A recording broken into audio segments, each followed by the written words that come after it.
Let's work through a couple more slightly advanced integration by substitution examples. Let's start with example 6.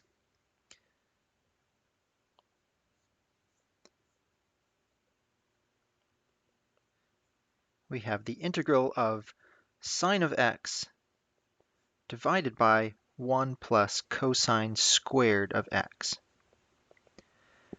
Now, in some of the other examples we've done, at least one, it's been useful to pick the denominator as the inner function u.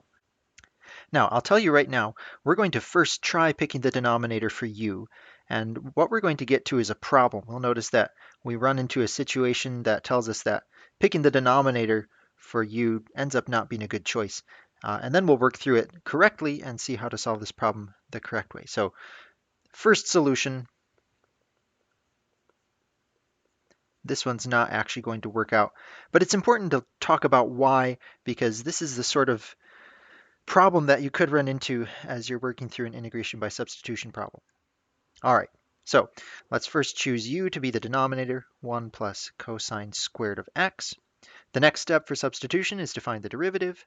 The derivative of 1 is 0. Cosine squared of x is cosine of x, the whole thing squared. So when we take the derivative of cosine squared of x, it's actually a power rule. We do 2 times cosine of x times the derivative of the inner function, which was cosine. So now we multiply by sine of x. That is the derivative of cosine squared of x. All right, that is a mistake. The derivative of cosine is negative sine. So this should be negative 2 cosine x sine of x. However, since the rest of this first solution isn't actually going to work out, we'll just leave it how it is and continue on. Next step for substitution, we solve for dx.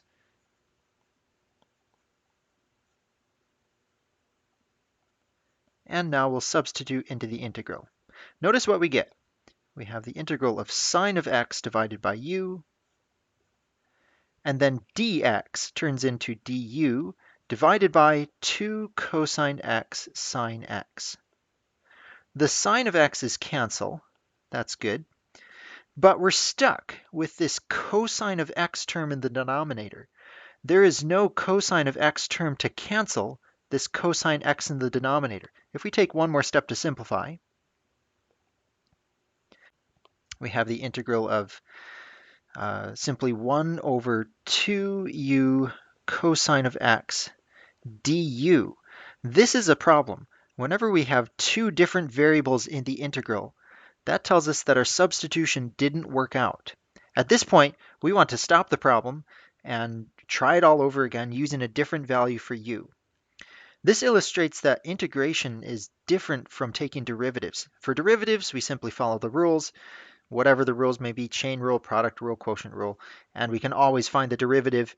It could be a bit of a gnarly, complicated function, but we can always take the derivative. For integrals, sometimes choosing different techniques and choosing different values for u for substitution, it won't really work out. So for this one, we'll restart the problem, choosing a different value for u, and see how to solve this correctly. All right, so choosing the denominator did not work for u. What other choices do we have? Here's the second solution, and this one will work out. Well, I like to look for an inner function when I'm doing integration by substitution, and I like to look for a function whose derivative shows up somewhere else in the integral. Now notice that cosine is inside the square function. We have cosine of x, quantity squared. The derivative of cosine is negative sine, which is close to the numerator.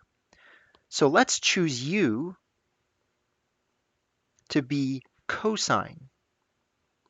Now follow the steps. The derivative of u is negative sine of x. Solve for dx. Dx equals negative du divided by sine of x, and now we substitute into the integral. We have sine of x divided by 1 plus u squared, cosine was u, and dx turns into negative du divided by sine of x. Aha! The sine of x is cancel, and now the integral is all in terms of the new variable u. The substitution worked.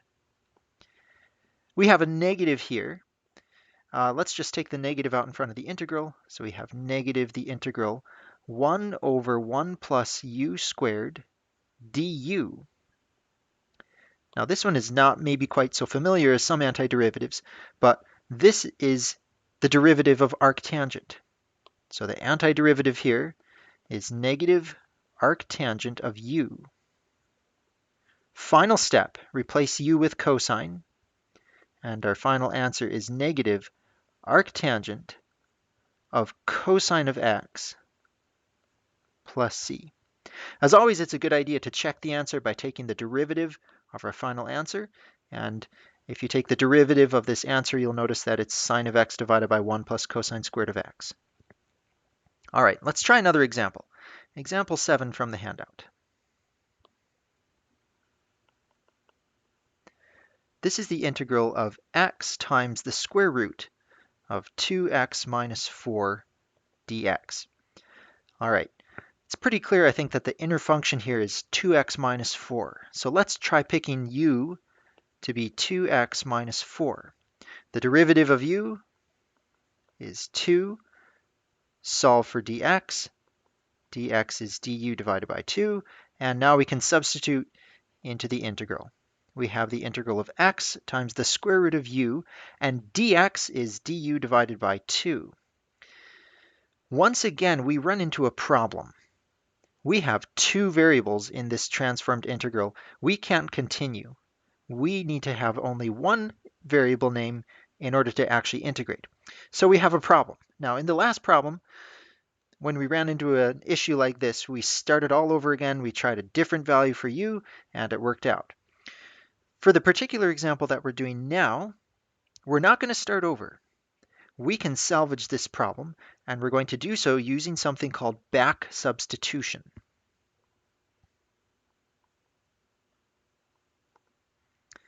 In order to use back substitution, take the expression we choose for u and solve for x. All right, so we have u equals 2x minus 4. We want to solve for x. Add 4 to both sides. This is 2x. X equals u plus 4 divided by 2. This is x. X equals this. So in the integral, we can replace the x with u plus 4 divided by 2. Let's give that a try. I'm going to take a 1/2 out from the divided by 2 here.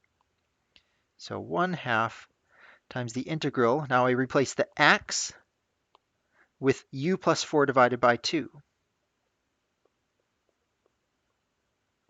There's x, square root of u, du. All right, how does this help us? Well, let's take out this 2 that's in the fraction, so we'll take out another 1/2. We have 1/4 times the integral of u plus 4 divided by the square root of u. Now, if you compare this new transformed integral to the original integral, they look just about as complex. Both of them look fairly similar. The difference is in the original integral, the 2x minus 4 was under the square root. There were multiple terms. In the transformed integral, there's only one term underneath the square root. That slight difference makes the problem much easier at this point. How do we continue? Well, let's express the square root of u as u to the 1/2 power.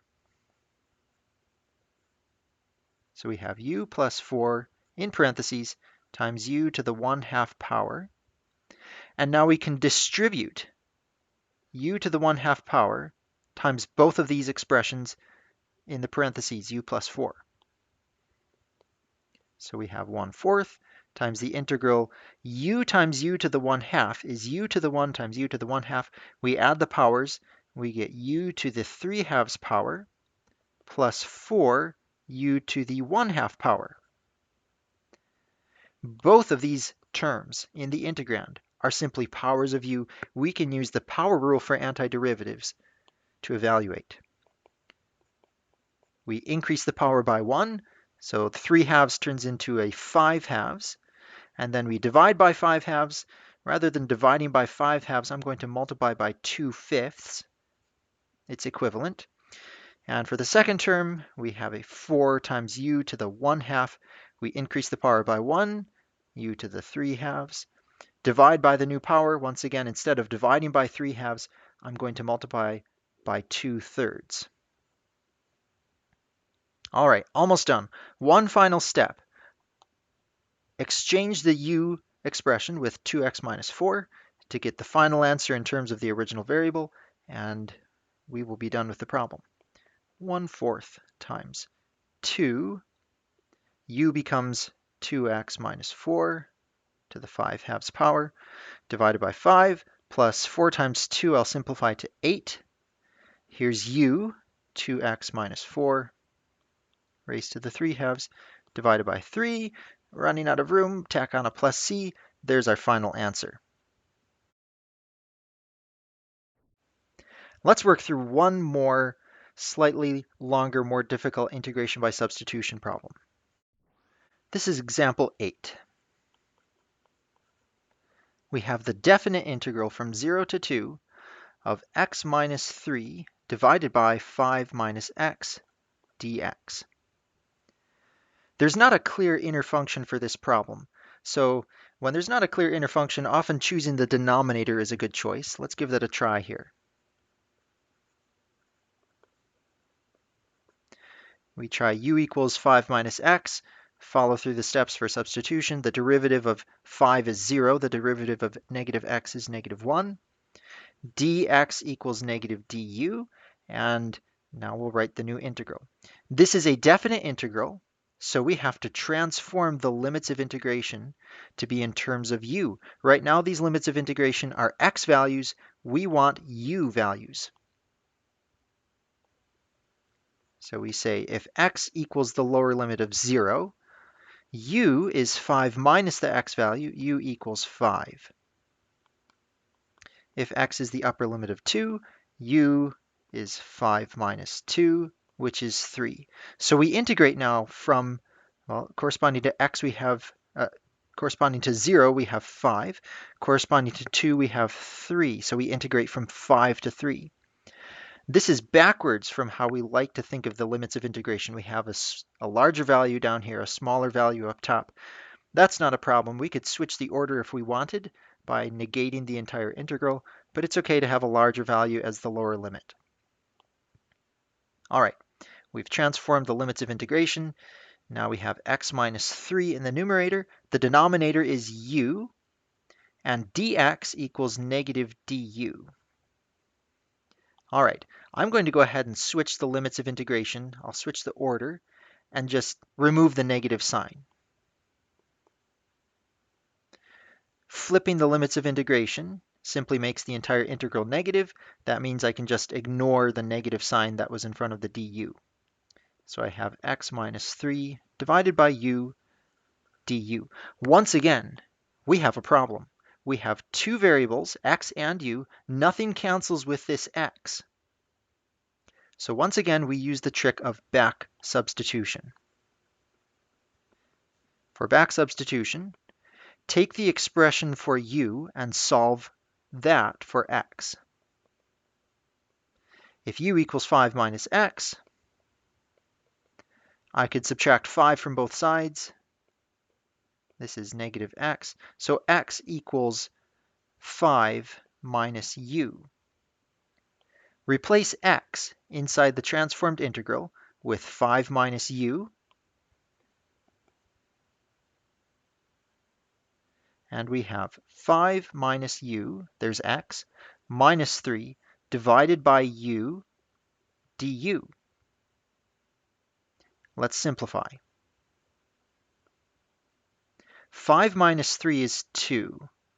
So I'll write 2 minus u divided by u du. Now, look at our transformed integral and compare that to the original integral. They look fairly similar. We have a rational function in both cases. So why is the transformed integral better? How does the integration by substitution help us to simplify the integral problem? Well, we have only one term in the denominator as opposed to two terms in the original integral. That makes all the difference.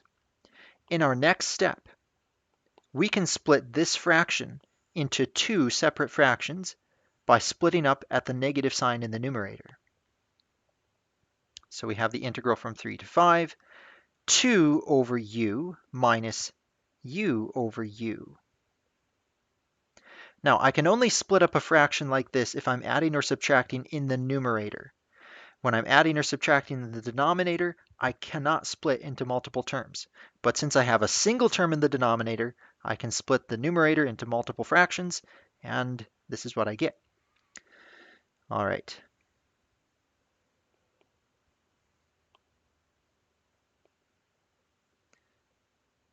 Two over u, we're going to solve using the natural log, and u over u turns into 1. So the antiderivative of 2 over u is 2 times the natural log of u, absolute value. Antiderivative of 1 is u, and we're integrating from 3 to 5. Notice that we do not rewrite the expression in terms of x. Once we have a transformed integral with new limits of integration, we can ignore the original variable. All that's left to do is plug in the upper limit of 5, plug in the lower limit of 3, take the difference, and we have the final answer.